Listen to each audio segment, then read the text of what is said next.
ನೋಡಿ, ಇವತ್ತಿನ ಕೇತುಗ್ರಸ್ತ ಚಂದ್ರಗ್ರಹಣದ ಹಿನ್ನೆಲೆಯಲ್ಲಿ ರಾಜ್ಯದ ಬಹುತೇಕ ದೇವಾಲಯಗಳು ಬಂದಿರುತ್ತವೆ. ಆದರೆ ಬೆಳಿಗ್ಗೆ ಹೊತ್ತಿನ ಪೂಜೆ ಪುನಸ್ಕಾರಗಳನ್ನು ಮುಗಿಸಿ ನಂತರ ದೇವಸ್ಥಾನವನ್ನು ಬಂದ್ ಮಾಡಲಾಗುತ್ತೆ.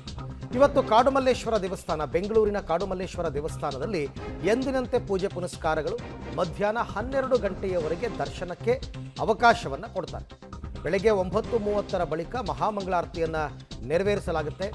ಗ್ರಹಣ ಮತ್ತು ಹುಣ್ಣಿಮೆ ಹಿನ್ನೆಲೆಯಲ್ಲಿ ವಿಶೇಷ ಪೂಜೆ, ಅಭಿಷೇಕ ಎಲ್ಲವೂ ಕೂಡ ಕಾಡುಮಲ್ಲೇಶ್ವರ ದೇವಸ್ಥಾನದಲ್ಲಿ ಇವಾಗ ಆಯೋಜಿಸಲಾಗಿದೆ. ಇದರ ಜೊತೆಗೆ ಇವತ್ತು ಗ್ರಹಣ ಕೂಡ ಇರೋದ್ರಿಂದ ಗ್ರಹಣ ಹಿಡಿಯೋದ್ರೊಳಗಡೆ ದೇವಸ್ಥಾನಕ್ಕೆ ಹೋಗಿ ದೇವರ ದರ್ಶನವನ್ನು ಮಾಡಬರೋಣ ಅಂತಕ್ಕಂಥವ್ರ ಲೆಕ್ಕಾಚಾರ ಜಾಸ್ತಿ ಇದೆ.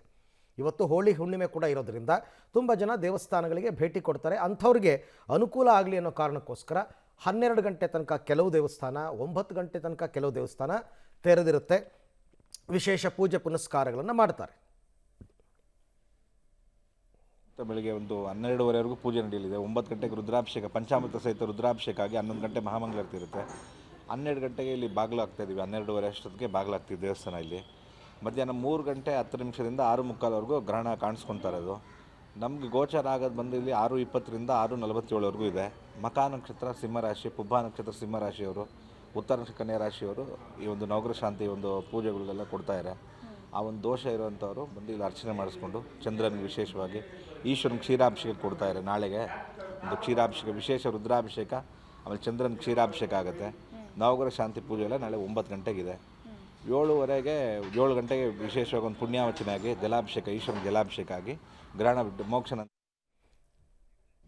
ಇನ್ನು ಕಾಡುಮಲ್ಲೇಶ್ವರ ದೇವಸ್ಥಾನಕ್ಕೆ ನೇರವಾಗಿ ಹೋಗೋಣ. ನನ್ನ ಕೊಲೀಗ್ ರಾಘು ನನ್ನ ಜೊತೆ ಇವಾಗ ನೇರ ಸಂಪರ್ಕಕ್ಕೆ ಸಿಗ್ತಾ ಇದ್ದಾರೆ. ರಾಘು, ಈಗ ಇವತ್ತು ಹೋಳಿ ಹುಣ್ಣಿಮೆ ಕೂಡ ಇರೋದ್ರಿಂದ ಸಹಜವಾಗಿಯೇ ಚಂದ್ರಗ್ರಹಣದ ಜೊತೆಗೆ ಭಕ್ತಾದಿಗಳ ಆಗಮನ ಕೂಡ ಜಾಸ್ತಿ ಇರುತ್ತೆ.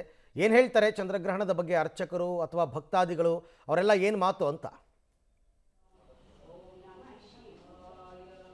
ಅರವಿಂದ್, ಸದ್ಯ ನಾನೀಗ ಮಲ್ಲೇಶ್ವರಂನ ಕಾಡು ಮಲ್ಲಿಕಾರ್ಜುನ ದೇವಾಲಯದ ಆವರಣದ ಒಳಭಾಗದಲ್ಲಿದ್ದೇನೆ. ಗಮನಿಸ್ತಾ ಇದ್ದೀರಿ ವಿಜುವಲ್ಸ್ಗಳನ್ನು. ಬೆಳಗ್ಗೆಯಿಂದಲೇ ವಿಶೇಷ ಪೂಜೆಗಳೆಲ್ಲವೂ ಕೂಡ ಆರಂಭ ಆಗಿದೆ. ಅಂದರೆ ಸಾಮಾನ್ಯವಾಗಿ ಹುಣ್ಣಿಮೆ ದಿನಗಳಲ್ಲಿ ಯಾವೆಲ್ಲ ಪೂಜೆಗಳನ್ನು ಮಾಡಲಾಗುತ್ತೆ, ಆ ಎಲ್ಲ ಪೂಜೆಗಳು ಕೂಡ ಬೆಳಗ್ಗೆಯಿಂದಲೇ ಆರಂಭ ಆಗಿರುವಂಥದ್ದು.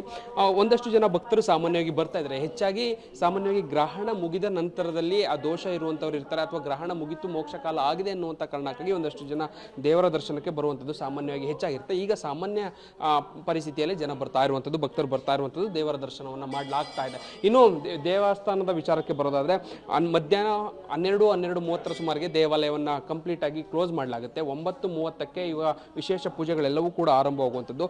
10:30, 11 ಗಂಟೆಯ ತನಕವೂ ಕೂಡ ಪೂಜೆ, ಮಹಾಮಂಗಳಾರತಿ, ಅಭಿಷೇಕಗಳೆಲ್ಲವೂ ಕೂಡ ಆಗುತ್ತೆ. ಅದಾದ ಮೇಲೆ ಮಹಾಮಂಗಳಾರತಿಯನ್ನು ಮಾಡಿ ದೇವಾಲಯವನ್ನು 12:30 ಸುಮಾರಿಗೆ ದರ್ಬೆಯನ್ನು ಹಾಕಿ ಬಂದ್ ಮಾಡಲಾಗುತ್ತೆ.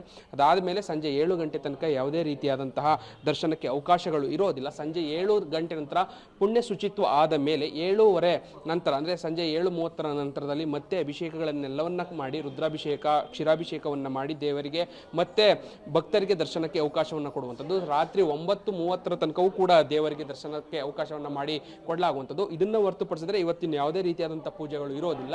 ನಾಳೆ ಬೆಳಿಗ್ಗೆ ಏನು ಗ್ರಹಣ ಶಾಂತಿಯನ್ನು ಯಾರೆಲ್ಲ ಮಾಡಿಸ್ಬೇಕಾಗಿರುತ್ತದೆ ಅವರಿಗೋಸ್ಕರ ಒಂದಷ್ಟು ಗ್ರಹಣ ಶಾಂತಿ ಹೋಮ ಹವನಗಳನ್ನು ಈ ದೇವಾಲಯದಲ್ಲಿ ವ್ಯವಸ್ಥೆಯನ್ನು ಮಾಡಲಾಗಿದೆ.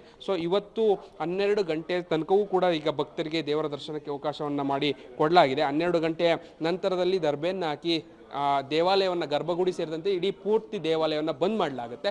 ರಾತ್ರಿ 7:30 ತನಕವೂ ಕೂಡ ದೇವಾಲಯ ಬಂದ್ ಆಗಿರುತ್ತೆ. ಅದಾದ ನಂತರ ಮತ್ತೆ ಭಕ್ತರ ದರ್ಶನಕ್ಕೆ ದೇವಾಲಯ ತೆರೆಯುವಂಥದ್ದು. Arvind, right, thank you Raghu. ತಮ್ಮ ಎಲ್ಲ ಮಾಹಿತಿಗಾಗಿ ಧನ್ಯವಾದ. ಇವತ್ತು ಕೇತುಗ್ರಸ್ತ ಚಂದ್ರಗ್ರಹಣ ಇರೋ ಹಿನ್ನೆಲೆಯಲ್ಲಿ ರಾಜ್ಯದ ಬಹುತೇಕ ದೇಗುಲಗಳು ಬೆಳಗ್ಗೆ ತೆರೆದಿರ್ತವೆ, ಆ ನಂತರ ಬಂದ್ ಮಾಡ್ತಾರೆ. ಗ್ರಹಣ ಮೋಕ್ಷದ ಬಳಿಕ ಶುದ್ಧೀಕರಣ ಎಲ್ಲ ಮಾಡಿ ಆನಂತರ ದರ್ಶನವನ್ನು ಕೊಡಲಾಗುತ್ತೆ. ಬಹುತೇಕ ದೇವಾಲಯಗಳೆಲ್ಲವೂ ಕೂಡ ಇವತ್ತು, ಕೆಲವು ದೇವಸ್ಥಾನ ಗ್ರಹಣದ ಸಂದರ್ಭದಲ್ಲೂ ಕೂಡ ತೆಗೆದಿರುತ್ತೆ. ಬಂಡೆ ಮಹಾಕಾಳಿ ದೇವಸ್ಥಾನ ಅಥವಾ ನಂಜನಗೂಡಿನ ನಂಜುಂಡೇಶ್ವರ ದೇವಸ್ಥಾನ, ಅಲ್ಲೆಲ್ಲ ಕೆಲವು ಕಡೆ ತೆಗೆದಿರುತ್ತೆ, ಕೆಲವು ಬಂದ್ ಆಗುತ್ತೆ.